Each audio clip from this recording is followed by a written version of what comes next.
என்று சொல்லும் மனம் இல்லாதவன், ஈடு இணை இல்லாத கருணை உள்ளவன். நம் பாசத்துக்கு நேசத்துக்கு உரிய நம்முடைய பாத்திமா பள்ளியினுடைய இமாம் ஹஸரத் அவர்களை மைதான ஹஸரத் அன்போடு அழைக்கிறோம்.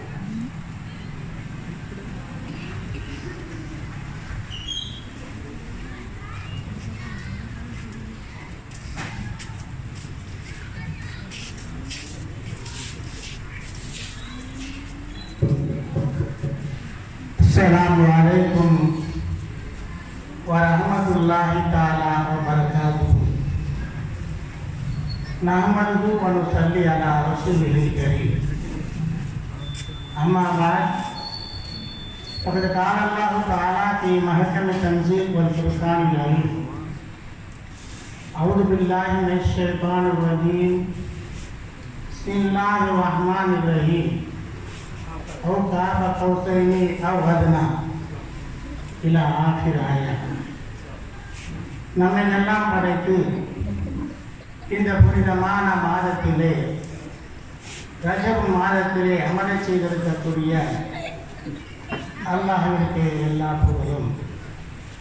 இந்த ரஜப் மாதத்தின் சிறப்பையும் உயர்வையும் நம்மளுக்கு மத்தியிலே எடுத்துரைத்து சென்ற நபி ஸல்லல்லாஹு அலைஹி வஸல்லம் அவர்கள் மீதும் அவர்கள் பின்பற்றிய ஏனையவர்கள் மீதும் நம்மவர்கள் மீதும் அல்லாஹ் தன்னுடைய அருளை பொழிந்தருள்வானாக. எனது அன்புக்குரிய இஸ்லாமிய பெரியார்களே, இளம் சகோதரர்களே, சகோதரிகளே, நாம் இருந்திருக்கின்ற இந்த ரஜப் மாதம் மிக உயர்ந்த கண்ணியமிக்க மாதங்களில் இந்த மாதம் ஒன்றாகும். ரஜப் என்று சொன்னாலே ரா என்பது ரஹமத்தை குறிக்கும், ஜீம் என்பது அல்லாஹ்வுடைய அருளை குறிக்கும், பா என்பது பிர்ரு நன்மையை குறிக்கும் என்பதாக இந்த மூன்று எழுத்துக்களும் மூன்று பொருளை தரக்கூடியது மட்டுமல்ல. இந்த ரஜப் மாதம் வந்துவிட்டாலே அறிஞர் நபிகள் நாயகம் ஸல்லல்லாஹு அலைஹி வஸல்லம் அவர்கள் தன்னுடைய துஆவிலே பிரார்த்தனையிலே அல்லாஹும்ம பாரிக் லனா ஃபீ ரஜப வ ஷஅபான் வ பல்லிக்னா ரமலான என்பதாக அதிகமாக துஆ செய்தவர்களாக இருப்பார்கள். இந்த ரஜப் மாதம் வந்துவிட்டால் பெருமானவர்கள் அதிகம் துஆ செய்வதற்கு என்ன காரணம் என்று சொன்னால், இந்த ரஜப் மாதத்தில் இருக்கின்ற மிக உன்னதமான சிறப்பு மட்டுமல்ல, அல்லாஹ்வுடைய அருள் கிடைக்கின்ற இந்த மாதம் ஒரு விதையை விதைக்கக்கூடிய, இன்னும் ஷாபான் மாதத்திலே நீர் பாய்ச்சக்கூடிய, ரமலானிலே அறுவடை செய்யக்கூடிய ஒரு மாதம் என்பதாக கூட இந்த ரஜப் மாதத்தை கூறுவார்கள். இந்த ரஜப் மாதத்திற்கு இன்றைய காலம் மட்டுமல்ல, பெருமானார் ஸல்லல்லாஹு அலைஹி வஸல்லம் அவர்களுக்கு முன்பிருந்த மக்களும் யஹூதிகளாக இருந்தாலும் நஸராக்களாக இருந்தாலும் இன்னும் எத்தனை சமுதாயத்தினர்கள் பெருமானாருக்கு முன்பு இருந்தார்களோ அத்தனை பேருக்குமே இந்த ரஜப் மாதத்தை புனிதமாக வழித்தொண்டார்கள். நாம் ஆண்டிற்கு 12 மாதம் என்று கணக்கிடுகிறோமே, இந்த மாதங்களில் 12 மாதங்களில் 4 மாதங்களை கண்ணியமாக கழித்திருக்கிறார்கள், அதை எண்ணிருக்கிறார்கள். அந்த ரஜப் மாதத்திலே எந்த விதமான சண்டையோ சச்சரவோ இல்லாமல் அவர்கள் வாழ்ந்து கொண்டிருக்கிறார்கள். இந்த 4 மாதம் என்ன என்று சொன்னார், துல்காய்தா, துல்ஹஜ்ஜி, முஹர்ரம். இந்த ரஜப் மாதம் மட்டும் தனித்து 7வது மாதமாக தருகிறது. இந்த மாதம் வந்தாலும் யாரும் யாருடனும் சண்டை போட முடியாது. எவ்வளவு பகையாக இருந்தாலும் சரி, அவர்கள் பகையோடு முன்னால் கூட வந்து செல்வார்கள். அப்படிப்பட்ட உயர்ந்த எண்ணங்கள் அந்த சஹாபாக்களுக்கு மட்டுமல்ல, சஹாபா முன் இருந்த மற்ற அத்தனை பேர்களுக்கு இருந்தது. அப்படி இந்த 4 மாதத்தில் கண்ணீர் வைக்கப்பட்ட மாதங்களிலே இந்த ரஜப் மாதம் வந்தது. இந்த ரஜப் மாதத்திற்கு பல்வேறு பொருள்கள் சொல்வார்கள். இந்த ரஜப் மாதம் என்று சொன்னால் அசமு, செவிடு. ஏன் என்று சொன்னால் இந்த மாதங்களை எந்த போர்மரசு சட்டங்களும் எந்த பகை சட்டங்களும் எதுவுமே வராததின் காரணமாக இதுக்கு அசமு என்று கூட சொல்வார்கள். இப்படி இந்த ரஜபுக்கு பலவிதமான பேர்களை எல்லாம் வைத்திருக்கின்றார்கள். இந்த ரஜப் மாதம் வந்துவிட்டாலே பெருமானார் ஸல்லல்லாஹு அலைஹி வஸல்லம் அவர்கள் துஆ செய்வதற்கு பல்வேறு காரணங்கள் இருக்கின்றன. அதோடு மட்டுமல்ல, இந்த பெருமானார் ஸல்லல்லாஹு அலைஹி வஸல்லம் அவர்கள் வாழ்ந்த காலகட்டத்திலேயே ரஜபுலே இந்த விண்ணுலக யாத்திரை என்று சொல்லக்கூடிய இந்த நிகழ்வு இந்த ரஜப் மாதத்திலே தான் நிகழ்ந்தது. இந்த ரஜப் மாதம் இருக்கிறது மிக உன்னதமான மாதம் மட்டுமல்ல, பெருமானார் ஸல்லல்லாஹு அலைஹி வஸல்லம் அவர்களுக்கு 52 வயதை அடைந்த பொழுதுதான் இந்த மேராஜ் எனும் யாத்திரை நடந்தது. இந்த மேராஜ் எனும் யாத்திரை இருக்கிறது, இது மஸ்ஜித் ஹரமிலிருந்து தரைவழியாகவும் மஸ்ஜித் அக்ஸாவிலிருந்து விண்வெளியாகவும் பெறப்பட்ட ஒரு நிகழ்ச்சியை இந்த ரஜப் மாதம் அறிவித்துக் கொண்டிருக்கிறதே நாம் புரிய முடிகிறது. சகோதரர்களே, பெருமானார் ஸல்லல்லாஹு அலைஹி வஸல்லம் அவர்களுக்கு நபி பட்டம் கிடைத்ததன் பிறகு 12 ஆண்டு காலமாக மக்களிடத்திலே பிரச்சாரம் செய்தது ஒன்று. இந்த 12 ஆண்டுகளுக்கு பிறகு பெருமானார் அவர்கள் மதீனாவுக்கு சென்றார்களே, அதன் பிறகுதான் நடைமுறையில் ஒவ்வொரு சட்டங்களும் ஒவ்வொரு கடமைகளும், நோன்பாக இருக்கட்டும், ஜகாத்தாக இருக்கட்டும், இப்படி போராக இருக்கட்டும், எல்லாமே மிகப்பெரிய கடமைகள் எல்லாம் கட்டளைகள் எல்லாம் இறங்கியது இந்த 52 பெருமானாருடைய மிகராஜுக்கு பிறகுதான் ஏற்பட்டது என்பதை நாம் புரிந்து கொள்ள வேண்டும்.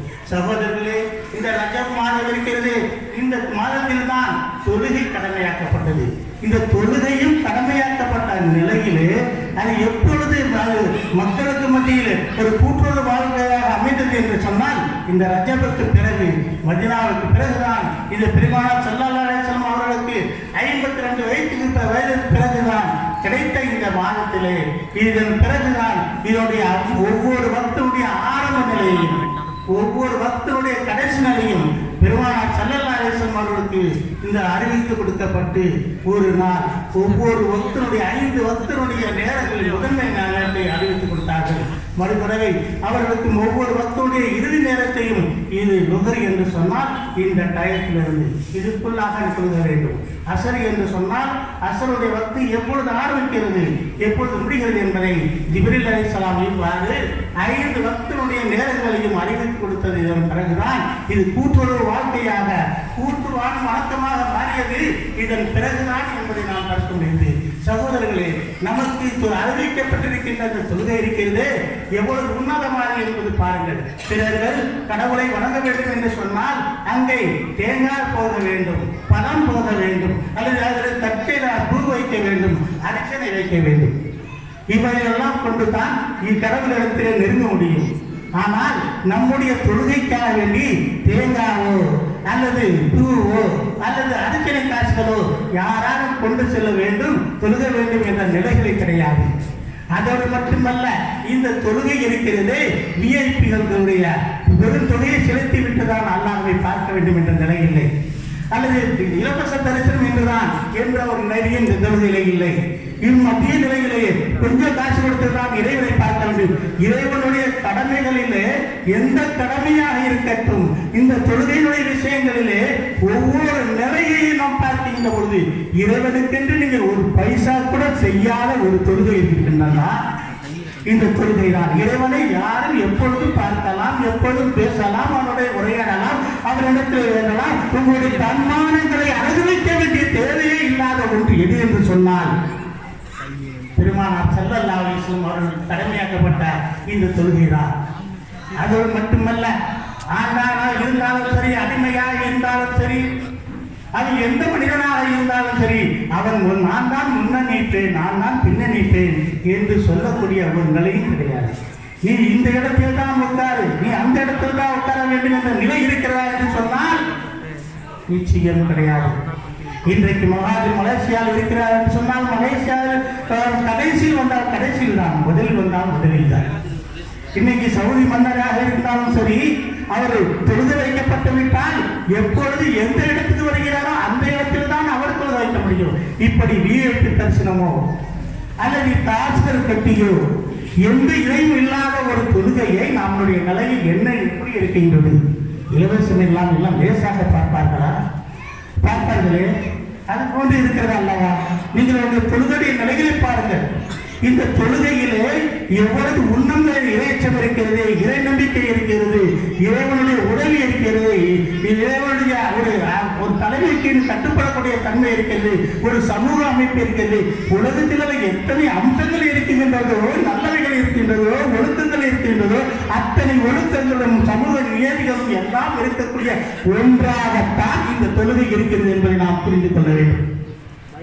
ஒழுக்கம் நீ பயம், எந்த விஷயம் எடுங்க, ஒரு நம்பிக்கை எடுங்க, ஒரு பண்பாட்டை எடுங்க, ஒரு அரசனுக்கு கட்டுப்பட்டு நடக்கக்கூடிய எந்த ஒரு நிலையை நீங்கள் எடுத்துக்கொண்டிருந்தாலும் சரி, அத்தனை நிலைகளிலும் இந்த தொழுகை நமக்கு இறைச்சத்தை கொடுக்கிறது, இறைப்பயத்தை கொடுக்கிறது, எனக்கு சமூகவியலை கொடுக்குகிறது, சமூக கூட்டுறவை கொடுக்குகிறது. இப்படி எந்த இயலாளர்கள் எத்தனை இயலாளர்களும் அத்தனை ஒன்றாக அமைத்திருக்கின்ற ஒன்றை இந்த தொழுகையை நாம் எப்படி நடத்துகிறோம், எப்படி செயல்படுகிறோம், எப்படி அதை அணுகுகிறோம் என்பதை பார்க்கிறோம். இந்த தொழுகை என்பது சுத்தத்தை கொடுக்குகிறது. நாம் இந்த தொழுகைக்கு நெருங்கின்ற பொழுது உடல் அமைப்பை மட்டும் சுத்தம் பண்ணுகிறோமா? உள்ள உற்சாகம், உள்ள அன்பு, இதை அந்த மாதிரி இதை போன்று ஒவ்வொரு சுத்தத்தை அதை கற்றுக் கொடுக்கிறது. நம்முடைய நிலைகளை ஒரு மனிதர்களுக்கு எப்படி ஒருங்கிணைக்க வேண்டும் என்ற உள்ளத்தை அதை கொடுக்கிறது.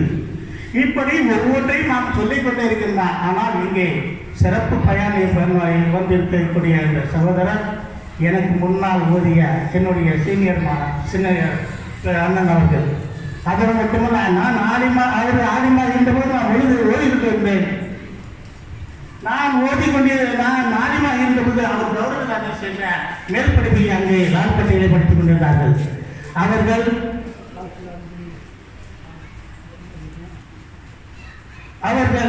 ஒரு பாடத்தை இங்கே வந்து வாசித்தால் 8 ஹல்காவிலையும் அவருடைய சத்தம் உயரும், கேட்கும். ஆனால் இப்போதைய நிலைமை என்னென்றால் அவருடைய தொண்டை கட்டி இருக்கிறது. அவர் எப்பொழுதுமே எந்த ஒரு மாதிரி பறவை எடுத்து வைத்தால், ஒரு புகாரியை எடுத்து வைத்தாலும் சரி, ஒரு பயிலாவை எடுத்து வைத்தாலும் சரி, அவர் விரித்து ஓத ஆரம்பித்தாலே பள்ளியில் உள்ள 8 நாட்கள் 8 விதமான இடங்கள் இருந்தாலும் கூட அந்த 8 இடங்களுமே அவருடைய ஓசை அங்கே வந்து விழும். அப்படிப்பட்ட மிகப்பெரிய ஒரு உன்னதமான ஓசை. நம்ம சொல்வார்கள், முன்னால் மீராவுடைய அவர்கள் சொல்வார்கள், அவருடைய தக்பீர் வந்தா பள்ளிவாசலே அதறிவு என்று சொல்வார்களே, அந்த அளவிற்கு இவருடைய சத்தம் இருந்தது என்பதை நான் புரிஞ்சேன். ஆனால் உங்களுக்கு அது தெரியாது, எங்களுக்கு தெரியும். அப்படிப்பட்ட அவர் இப்பொழுது சொன்னை கட்டியிருந்தாலும் கூட அவர் எந்த நேரமும் சத்தத்தை மட்டும் குறைப்பதில்லை.